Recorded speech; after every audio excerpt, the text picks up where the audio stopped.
Mes sœurs, mes frères, bienvenue à cette méditation sur les textes de ce lundi 22 mai 2023, 7e semaine de Pâques.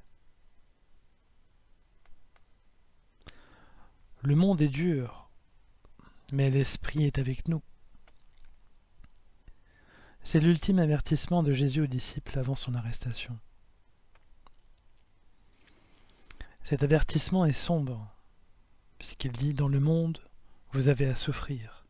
Mais Jésus nous dit de tenir bon car il se place sur un plan eschatologique, c'est-à-dire celui des fins dernières, lorsqu'il dit, dans l'évangile du jour, « Moi, je suis vainqueur du monde ». Le monde est dur, mais l'Esprit est avec nous. C'est cette idée qu'on retrouve dans les 3 textes de ce lundi. Jésus est vainqueur du monde. Jésus connaît son Père de toute éternité, et son plan aussi, qui est de nous sauver et de nous rendre heureux. Par Jésus-Christ, Dieu nous sauve du péché et nous rend saints.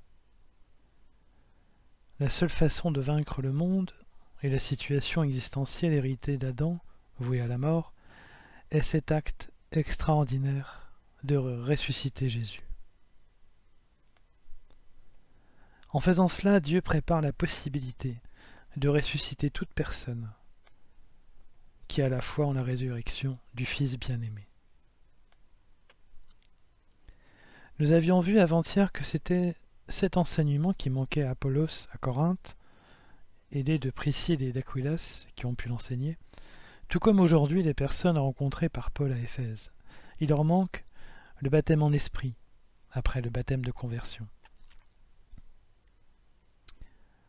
En y réfléchissant, il est impensable que les Éphésiens n'aient pas connu l'annonce faite par Jésus de l'envoi de l'Esprit. Par contre, il est possible qu'ils n'aient pas connu l'événement lui-même de la Pentecôte, très récent et très localisé dans l'espace.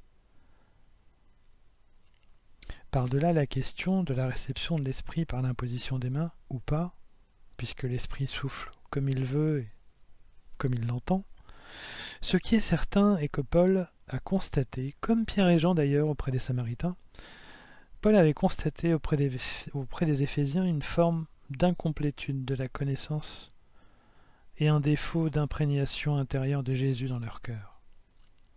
Dans ce cas, ce serait bien la présence de l'Esprit qui leur ferait défaut.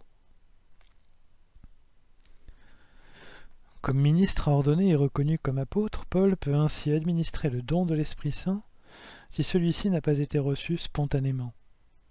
Paul sait de quoi il parle, puisqu'il a été en effet un bel exemple du contraire, c'est-à-dire un baptême en Christ et de réception conjointe immédiate de l'Esprit Saint sur le chemin de Damas. Il a tout reçu d'un seul coup de manière brutale.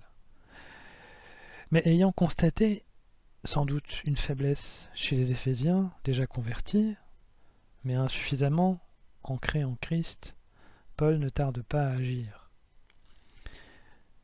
Il est fabuleux qu'en plus de la présence de la troisième personne de la Trinité, Jésus ait institué des envoyés, les apôtres donc, pour agir en son absence. La succession apostolique rend présent Jésus-Christ jusqu'à aujourd'hui par l'intermédiaire des prêtres qui représentent l'héritage des apôtres, délégués des évêques. Le psalmiste nous précise, quant à lui, de manière anticipée, qu'à réception de l'Esprit Saint, tout comme à la Pentecôte, les justes sont en fête, ils exultent. Devant la face de Dieu, ils dansent de joie. Celui qui croit en Jésus change de vie et se repent. Mais celui qui reçoit le baptême de l'Esprit est habité par Jésus et connaît une vraie joie. Dans les Actes, Luc va jusqu'à dire qu'à réception de l'Esprit Saint par l'imposition des mains de Paul, les Éphésiens se mirent à parler en langue mystérieuse et à prophétiser. Ce sont des preuves de réception de l'Esprit. Est-ce à dire que ce sont les seuls critères de réception de l'Esprit Saint ?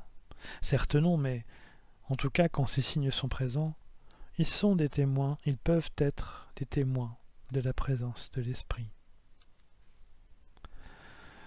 Alors, même si le monde est dur et qu'il est contre nous, à mesure que nous nous rapprochons de Dieu, comme on a vu hier, nous avons avec nous un immense consolateur et un extraordinaire défenseur.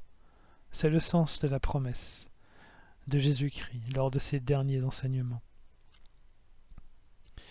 Nous serons consolés et défendus sur cette terre.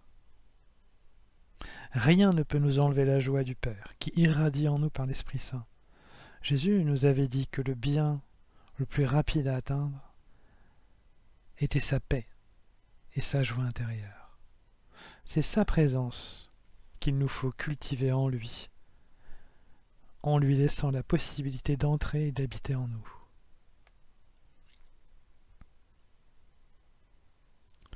Après cette méditation, mes sœurs, mes frères, je vous invite à la prière. Ô Seigneur et Sauveur Jésus-Christ, que ta promesse soit pour nous comme une évidence, celle de recevoir par toi l'Esprit Saint pour que notre paix et notre joie soient parfaites. Aide-nous à nous préparer à recevoir ton Esprit qui guérit, qui console, qui enseigne et qui réjouit.